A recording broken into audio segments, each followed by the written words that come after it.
DG1, DG1, retenez bien ce nom car derrière cette dénomination se cache peut-être un grand séisme qui risque d'arriver dans le monde des cartes graphiques. La DG1 est la première matérialisation du projet XE d'Intel, c'est-à-dire l'arrivée prochaine d'Intel dans le champ des cartes graphiques. Les cartes graphiques, vous le savez, sont dominées par deux acteurs, Nvidia et AMD. Et si Intel est le numéro 1 mondial en termes de puces vendues, c'est parce qu'elles sont souvent intégrées à ses processeurs. Intel a décidé de rentrer dans l'arène, de relever le gant de la puissance 3D parce qu'il en a besoin et dans ses serveurs et dans ses ultra portables.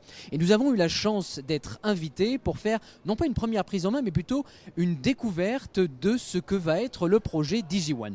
Attention, il ne s'agit pas d'une carte graphique à proprement parler, il s'agit d'un prototype, d'une préversion de ce que peut donner cette architecture. Alors le jeu que vous voyez sur les écrans s'appelle Warframe, il tournait à 30 images par seconde, on les croit. Très honnêtement, ça n'était pas du tout au niveau d'une GTX 2080 Ti d'Nvidia, ça n'était pas le but. Il s'agissait juste là de dire à la presse et au monde de la tech: attention, on commence à avoir une solution qui fonctionne. Attention, il y a des drivers. Attention, nous commençons à discuter avec les géants du logiciel parce que nous sommes sérieux. Alors, est-ce que demain, en 2020, 2021 ou 2022, vous aurez une carte graphique Intel dans votre ordinateur? Nous, on ne peut pas vous répondre. Ce qu'on peut vous dire, c'est qu'Intel a de très grosses attentes dans ce secteur et nous aussi.